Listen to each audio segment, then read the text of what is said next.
Olá, tudo bem? Estamos de volta aqui mais uma vez para darmos continuidade ao nosso estudo da lição deste trimestre. Estamos já na lição de número 7. O título da lição dessa semana é Fundamentos Proféticos. Na lição da semana anterior, nós vimos ali a questão do cordeiro, né? O que representava o cordeiro. E vimos então que todo o sistema sacrificial realizado antes do sacrifício de Jesus apontava justamente para o sacrifício de Cristo que ocorreria futuramente. Então, todo o sistema sacrificial, as leis cerimoniais, tudo isso foi cumprido na cruz. E é muito interessante, nós falamos isso na semana anterior, como é importante nós compreendermos, né, o sacrifício de Cristo como cumprimento disso tudo. Porque às vezes a gente aborda essa ideia como a lei cerimonial sendo abolida na cruz. Né? É evidente que ela foi cumprida. Se a gente tratar como algo que foi abolido, parece que tudo aquilo que ocorreu anteriormente era ruim. Né? Pense, por exemplo, na abolição da escravidão aqui no Brasil. Né? Você aboliu algo que era ruim, então a sociedade entendeu que aquilo era ruim e aboliu aquilo. Ou, por exemplo, a lei do apartheid lá na África do Sul, uma lei segregacionista, uma lei racista. Pensa que ela foi abolida porque a sociedade entendeu que aquilo tudo tinha sido ruim, então ela aboliu aquilo. Na lei cerimonial, aqui nesse contexto bíblico, a gente tem que entender que não foi abolida a lei cerimonial, ela foi cumprida na cruz. Então, tudo aquilo que ocorreu antes do sacrifício de Cristo tinha todo o valor, né? Tinha todo um propósito de justamente fazer com que aquelas sociedades entendessem algo que iria acontecer futuramente. É evidente que nós hoje já entendemos, já compreendemos porque o sacrifício de Jesus já ocorreu. Então a lei cerimonial ela foi cumprida na cruz. E a partir desse momento, então, ela não tem mais valor, não tem mais sentido porque Jesus já morreu. E é evidente que precisamos lembrar também que nas lições anteriores nós vimos a questão, quando tratamos das nações, nós vimos que o governo, né, o único governo que por direito será então estabelecido nesse mundo de forma definitiva e eterna é o governo de Cristo. É o único que tem por direito, né? Deus é o único que tem por direito estabelecer um governo eterno, por isso ele vai derrubar todos os governos temporários e estabelecerá então um governo eterno. E a lição dessa semana já começa nos mostrando por que Deus ele tem esse direito, porque ele tem o direito de estabelecer um governo eterno nesse mundo. Lá em Apocalipse, capítulo 4, verso 11, Apocalipse, capítulo 4, verso 11, nos traz essa resposta. Por que Deus ele pode estabelecer, então, um governo eterno? Apocalipse 4, verso 11, deixa eu abrir aqui, diz assim: digno és, Senhor, de receber glória e honra e poder, porque tu criaste todas as coisas e por tua vontade são e foram criadas. Então Deus ele tem por direito estabelecer um governo eterno nesse mundo, porque ele é o nosso criador. Ele é o único que tem o direito de receber toda a honra, toda a glória. Ele tem por direito por ser o nosso criador. E a lição dessa semana então vai nos ajudar a compreender como que nós, seres pecadores, podemos nos relacionar com esse Deus, que é um Deus perfeito, que é um Deus que merece receber toda a honra, toda a glória, e o único que tem por direito estabelecer um reino eterno nesse mundo, por ser o nosso Criador. Como que nós precisamos entender a ideia do sacrifício de Cristo na cruz, que nós abordamos na semana passada, para compreender essa relação que nós podemos ter com Deus através do sacrifício de Jesus.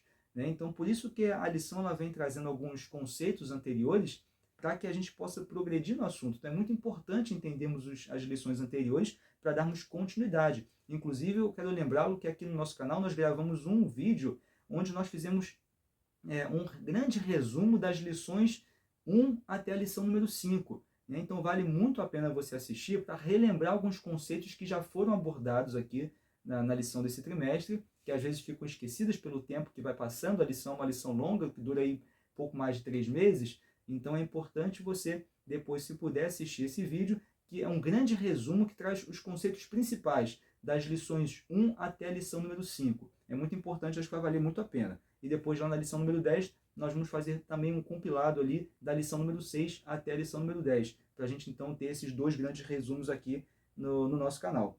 Então, é muito importante nós entendermos esses conceitos. E aí vamos entender então como que nós, seres humanos pecadores imperfeitos, podemos nos relacionar com esse Deus, que é o Deus perfeito, que é o nosso Criador. E na lição logo de domingo, nós temos um texto muito interessante e muito importante de Isaías, capítulo 6, verso 1 e verso 5, que vai nos mostrar justamente esse, digamos, um passo a passo, né, de compreender as nossas imperfeições, de compreender quem nós somos e, a partir disso, buscar um relacionamento com Deus. Veja lá o que diz em Isaías capítulo 6, verso 1 e o verso 5. No verso 1 diz assim: No ano da morte do rei Uzias, eu vi o Senhor assentado sobre um alto e sublime trono, e as abas de suas vestes enchiam o templo. E aí do verso 2 até o verso 4, você tem uma continuidade dessa visão de Isaías. E no verso 5 diz assim: Então disse eu, ai de mim, estou perdido, porque sou homem de lábios impuros, habito no meio de um povo de impuros lábios, e os meus olhos viram o Rei, o Senhor dos exércitos. Veja que Isaías tem uma visão aqui, né, do trono, da sala do trono, assim como João teve depois, assim como Ezequiel também teve. A gente vai até abordar um pouquinho isso aqui um pouquinho mais para frente.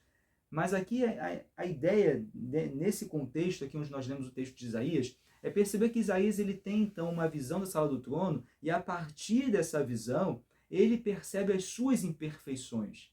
Ele percebe o quão impuro ele é. Interessante que a lição ela traz uma analogia, dizendo que uma igreja, né, ela tinha ali reformado a iluminação de um porão antigo para poder fazer ali um salão de reuniões sociais. E a partir desse momento, onde essa igreja, né, ela reforma então toda essa parte da iluminação e tudo, ela começa a perceber de forma mais clara as imperfeições dessa sala. Ou seja, o fato de estar mais iluminado aquela sala acaba mostrando de forma mais evidente as imperfeições daquela sala. Né? Imperfeições talvez nas paredes, nos móveis, não sei. Mas a iluminação vai deixar mais claras as imperfeições. E é interessante que aqui o contexto é justamente esse. Isaías ele se aproxima, né? ele tem esse contato ali através de uma visão do ser perfeito, de Cristo, né? De Deus, do Criador.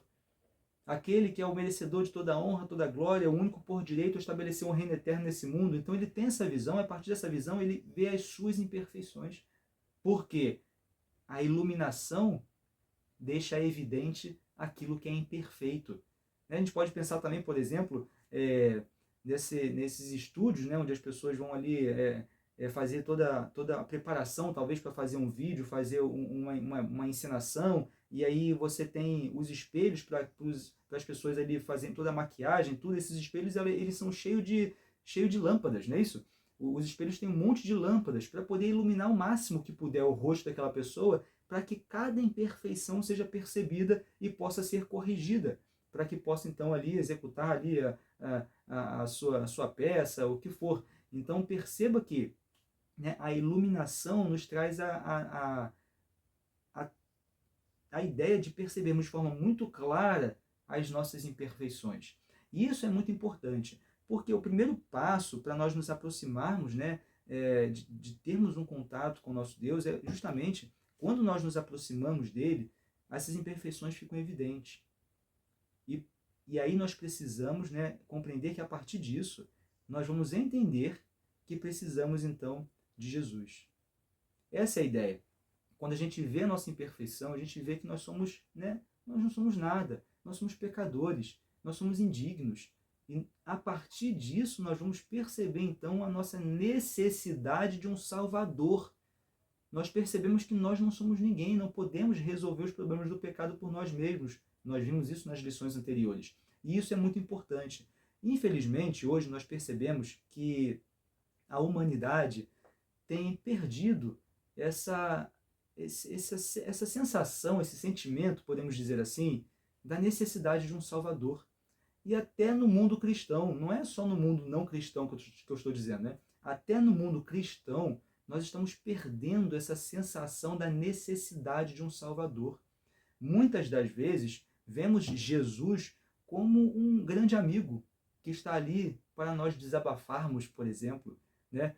Ou um psicólogo que está ali para nos ajudar a lidar com os desafios do dia a dia, né? Às vezes estamos levando alguns desafios no dia a dia, a nossa mente um pouco perturbada por tantas coisas que a gente tem que fazer, né? Ou a preocupação, ou o fato de não estarmos conseguindo algo que nós queremos, a gente fica um pouco chateado, um pouco, né, mentalmente um pouco abalado. A gente procura Jesus nesses momentos para que Ele nos ajude a lidar com esses desafios. Não estou dizendo que está errado isso. Eu não estou dizendo que está errado procurar Cristo, né? E é evidente que aqui, quando eu digo procurar, a gente tem que ter um relacionamento com Ele diário, né? Mas eu não estou dizendo que é errado você ir até Cristo para desabafar, para ir até Cristo para pedir, né, uma ajuda, um auxílio, né, para poder nos ajudar a lidar com os desafios do dia a dia.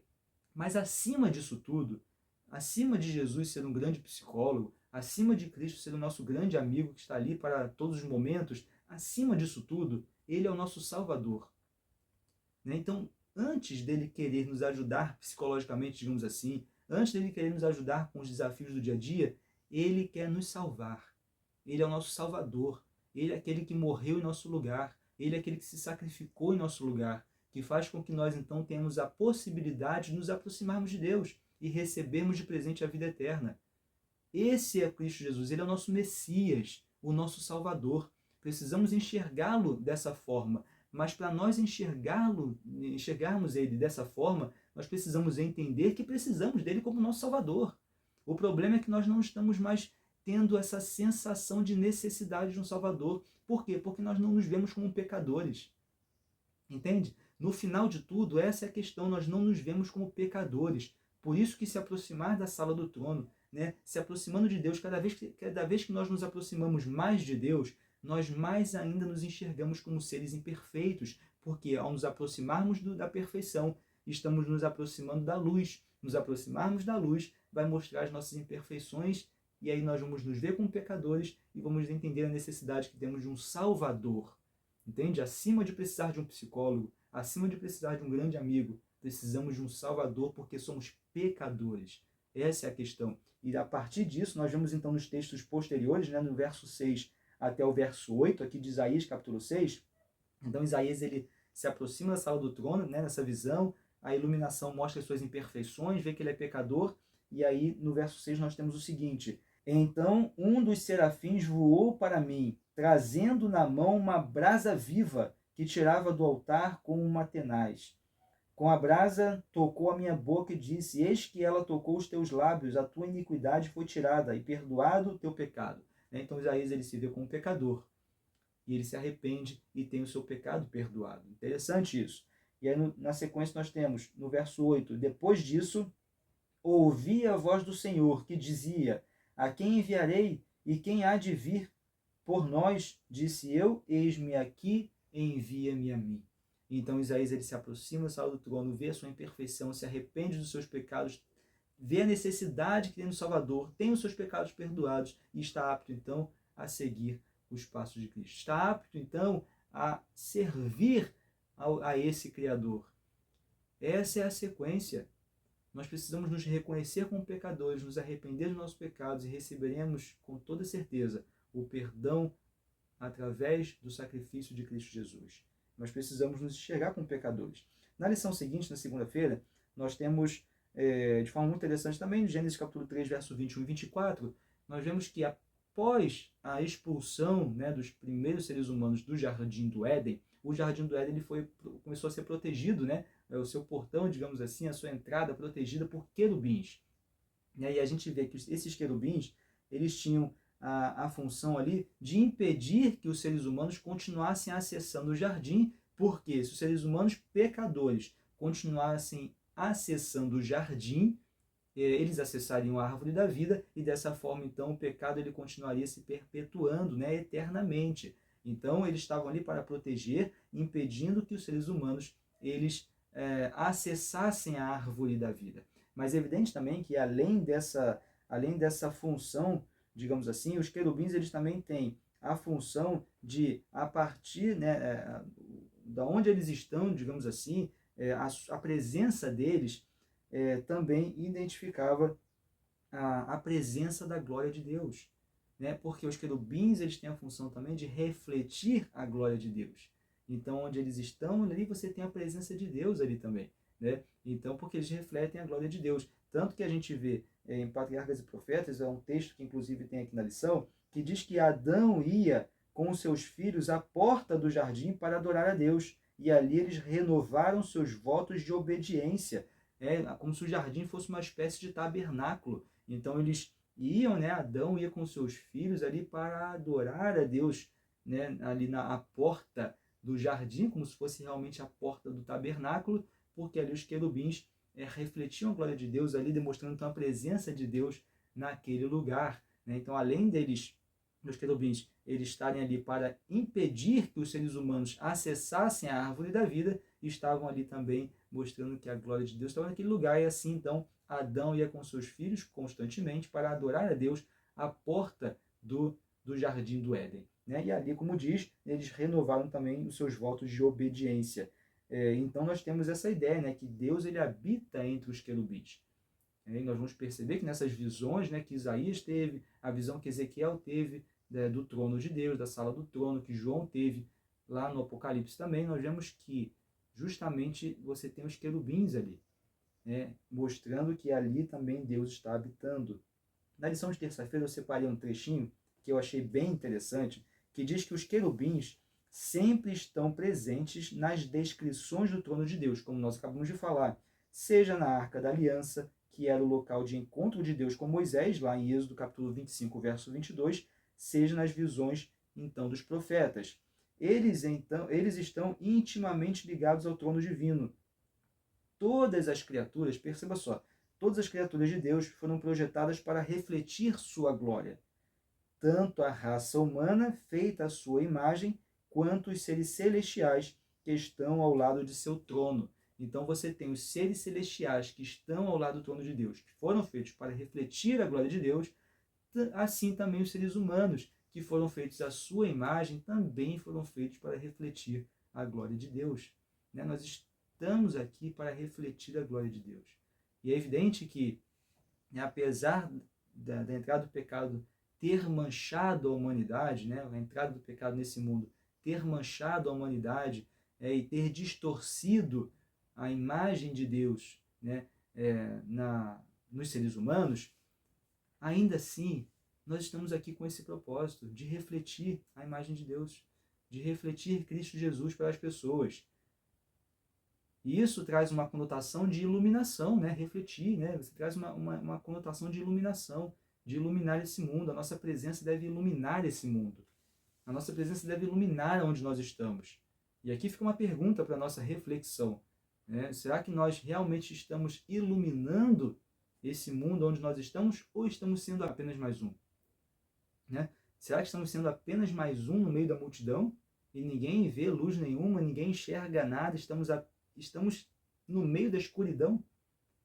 Né? Onde você vai, no seu trabalho, na escola, na faculdade, na sua academia, no shopping, em qualquer lugar que você vai. Será que você está sendo alguém que está iluminando aquele ambiente, ou está sendo apenas mais um no seu dia a dia?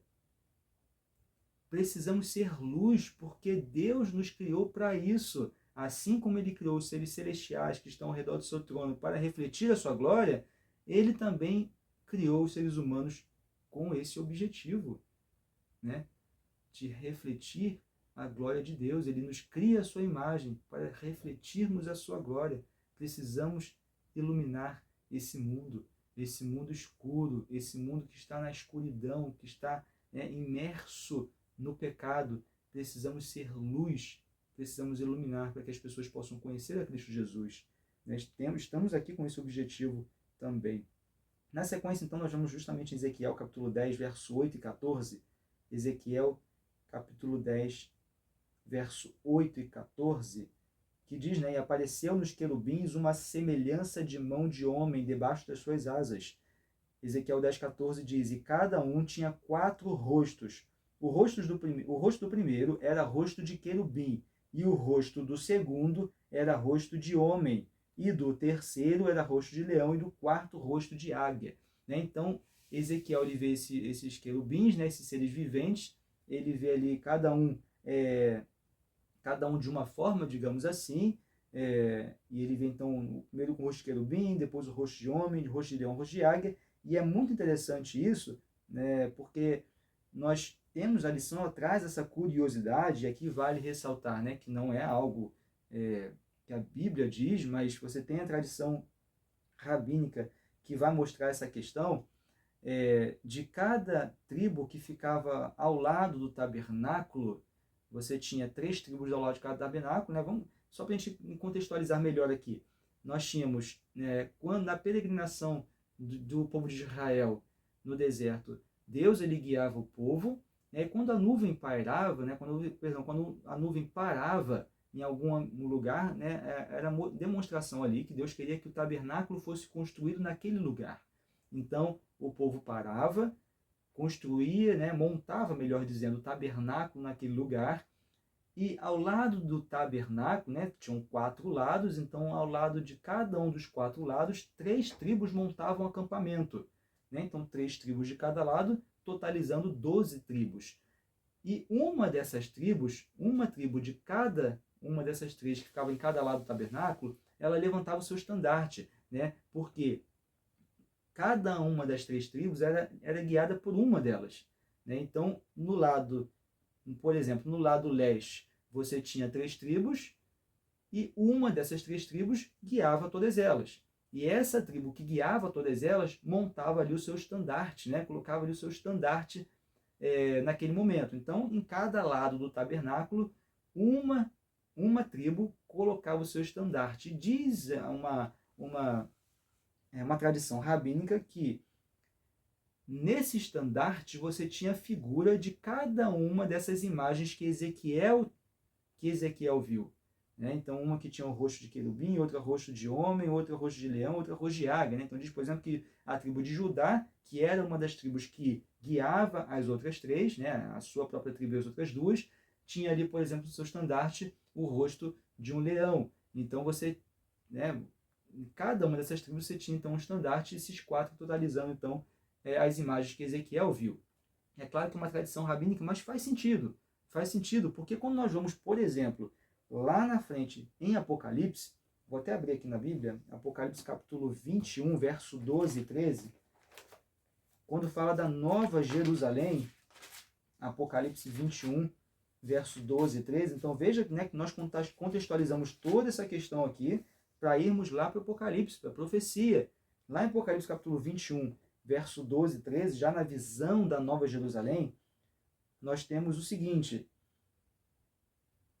tinha grande e alta muralha, 12 portas, e junto às portas 12 anjos, e sobre elas nomes inscritos, que são os nomes das 12 tribos dos filhos de Israel. 3 portas se achavam a leste, 3 ao norte, 3 ao sul e 3 ao oeste. Então você veja que na Nova Jerusalém, né, você tem uma semelhança com essa montagem do tabernáculo com as tribos ao seu redor. Entende? Isso tudo é interessante porque no final, perceba que a imagem do querubim, o que nós falamos anteriormente? Ela traz uma ideia da presença divina naquele lugar. Né? Então, você percebe na visão de Ezequiel, na visão de Isaías, do trono, que você tem os querubins, aqui Ezequiel ali vê esses quatro seres viventes, né? E ali são os querubins que representam que a presença de Deus está naquele lugar. No tabernáculo aqui na terra, você tinha a presença de Deus naquele lugar. Né? Por isso que faz sentido também entendermos, né, a presença dos querubins ali, né, através dessa simbologia nos estandartes, porque Deus estava naquele lugar. Assim como futuramente, né, na Nova Jerusalém, Deus está ali no meio. E você vê então a mesma montagem. Veja como que Deus ele faz as coisas para os seres humanos entenderem para onde estão indo. Deus ele faz todo um sistema, uma simbologia, né? Como nós temos na lição da Escola Sabatina, né? Alusões, imagens e símbolos, tudo para entendermos para onde nós estamos indo, nos encaminhando para a Nova Jerusalém. E o desejo de Deus é ser o centro, atraindo a humanidade para si. Deus está no centro e Ele atrai a humanidade para perto de si, porque esse é o desejo de Deus. Ter as suas criaturas que foram feitas à sua imagem e semelhança perto dele, atraindo para ele, atraindo para próximo dele. Quando ele estabelecer então o seu governo eterno, é isso que ele fará. E ele tem por direito isso porque ele é o nosso Criador, ele é o Criador de tudo, de todas as coisas, do universo, de tudo que existe, ele é o Criador. E nós vimos que ele tem por direito isso. Nós precisamos almejar isso, precisamos almejar a Nova Jerusalém e perceber que tudo isso, toda a palavra de Deus, aponta para Jesus e nos leva a compreender a vida eterna que teremos ao lado de Cristo Jesus eternamente. É muito bom pensar dessa forma, é muito bom pensar em tudo isso. A lição ela termina no último dia aqui que a gente vai estudar aqui na quinta-feira, traz justamente Lúcifer. Né? Lúcifer, ele era um querubim, nós estudamos isso em outras lições. Lúcifer, ele foi criado um querubim. Logo, se ele era um querubim, qual era uma das suas funções? Refletir a glória de Deus para o universo. Porque nós vimos que os querubins fazem isso. Refletem a glória de Deus. Se Lúcifer era um querubim, ele tinha justamente a função de refletir a glória de Deus para o universo. Mas ele caiu, houve maldade nele. O sentimento de orgulho, o sentimento de ser maior que Deus, o sentimento de não precisar de Deus, de se autogovernar, nós trabalhamos isso nas lições anteriores. E ele cai com um terço dos anjos do céu. E aqui nós temos um texto de A Verdade sobre os Anjos, que inclusive é um livro que eu super recomendo, A Verdade sobre os Anjos, de Ellen White, que diz: o céu triunfará, pois as vagas deixadas pela queda de Satanás e de seus anjos serão preenchidas pelos redimidos do Senhor. Que nós possamos estar dentre esses redimidos do Senhor, que preencherão essas vagas ali deixadas no céu por aqueles que escolheram se rebelar contra Deus. Eu desejo estar entre esses redimidos do Senhor. Que você também possa desejar estar entre esses redimidos do Senhor. Mas enquanto estamos aqui nessa terra, que possamos refletir a glória do Senhor, que possamos refletir o caráter de Jesus, para que outras pessoas também possam ter essa oportunidade de estar entre os redimidos do Senhor, nesse governo eterno de Deus, que será estabelecido eternamente porque é nosso Criador, e terá toda, então, aqueles salvos, aqueles que escolheram estar com Ele, aqueles que escolheram aceitar o sacrifício de Jesus em seu lugar, e terão, então, ali ao seu redor, esses redimidos do Senhor. Que Deus possa te abençoar, que Deus possa te iluminar, e que você possa levar essa luz para o mundo, aonde você estiver. Que em breve Jesus está voltando. Em breve nós veremos, então, nessa nova Jerusalém, a nova Jerusalém, o tabernáculo com Deus ali no centro, eternamente reinando sobre cada um de nós. Deus te abençoe, foi um grande prazer estar aqui com você mais uma vez. Nós nos vemos então na lição número 8 na próxima semana. Até lá!